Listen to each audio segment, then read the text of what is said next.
आप सभी को मेरा प्रणाम है। बहुत देर से हम सभी अपनी बात सुना रहे हैं और गुरु भाई बहनों के मुख से जो साहब श्री की बात निकल रही है उसे सुन रहे हैं।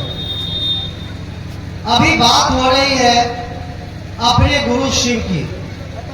अभी बात हो रही है अपने गुरु शिव की कि शिव के गुरु स्वरूप की बातें हम लोगों के बीच आई और हम सभी ने साहब श्री के निर्देशानुसार शिव को अपना गुरु बनाया। क्या पहले हम लोग महादेव से प्यार नहीं करते थे? निश्चित रूप से करते थे। हम करते थे, हमारे पिताजी, हमारे दादाजी, हमारे पुरखा सभी कोई महादेव से प्यार करते थे, पूजा पाठ करते थे। लेकिन जो सानिध्यता होनी चाहिए, जो लाभ होना चाहिए, जो उनके नजदीक पहुंचने का श्रेय मिलना चाहिए, वो हम सभी को नहीं मिल रहा था। उस परमात्मा ने, परमात्मा कौन? जो हमारे गुरु शिव हैं, उस परमात्मा ने सोचा कि आज के मानव अज्ञानता के तिमिर अंधकार में भटक रहे हैं। इतनी पूजा पाठ के बाद भी इनके ज्ञान में प्रकाश नहीं आ रहा है, तो उन्होंने अपनी इच्छा से इस संसार में फिर से अपनी गुरु स्वरूप की बातें को स्थापित करने के लिए उन्होंने एक ऐसे व्यक्ति को चुना जिन्हें हम सभी बड़े भैया कहते हैं, जिन्हें हम सभी साहब श्री कहते हैं। साहब श्री के विषय में आप लोग जानते होंगे कि 9 वर्ष के बाल्यकाल से ही उन्होंने अध्यात्म की दुनिया में भटकने रहे। कभी श्मशान में, कभी औघड़ के साधना में, कभी विभिन्न साधुओं के पास, साधुओं के पास चमत्कार सीखने, मतलब विभिन्न प्रकार की क्रियाएं करने के लिए उनका मन बेचैन हो उठता था। लेकिन परमात्मा की इच्छा से उन्हें ये बात का पता चला कि शिव जगत गुरु है। कहानी बहुत लंबी है, आपके पास अनमिल आखर होगा, आप उसको पढ़िएगा। आपके पास आओ चले शिव की ओर होगा, उसको पढ़िएगा।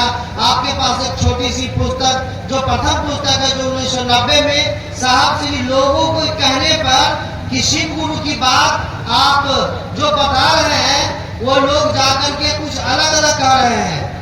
उस बीच में होता था ऐसा कि साहब श्री बताते थे कि 3 सूत्र का पालन करना है और लोगों को कहे कि मैं अकेला कितना करूंगा, आप लोग भी जाकर कीजिए। अभी सुने हैं ना मन से कि साहब जी कहे कि मैं आप सभी पर भार देता हूँ, तो लोग जाते थे भूलवश। कोई 3 का बदला 2 ही कह देते थे, कोई 3 का बदला 4 कह देते थे। तो बहुत से लोगों ने कहा कि साहब ऐसा कीजिए कि उनको निवेदन किए, आग्रह किए कि एक कोई चीज पुस्तक वगैरह लिख दीजिए जिससे लोगों के समझ में सही सही बात आवे और पढ़ के लोग बतावे। साहब श्री उस समय में वो 4 फोड़ का एक पन्ना आता था, उसमें लिखे और उसका नाम हुआ शिष्यानुभूति, हमारे गुरु शिव। अब वो छोटी पुस्तक भी आ गया है, उसको भी पढ़िएगा ना तो आपको बहुत कुछ पता चलेगा। अभी छोटी सी पुस्तक जो शिष्यानुभूति है, यदि हम उसे पढ़ लेते हैं तो समझिए कि कमाल हो जाता। पढ़ने से कमाल नहीं होता, पढ़कर समझने से। यदि मान लीजिए समझने में परेशानी हो तो जो आपके क्षेत्र के जो गुरु भाई बहन समझते हैं, बूझते हैं, उस गुरु भाई बहन से आप उनको जिज्ञासा रखिए और उसे समझने का प्रयास कीजिए, क्योंकि सारी बातें हम लोग समझ जाएंगे साहब श्री का लिखा हुआ, ये संभव नहीं है।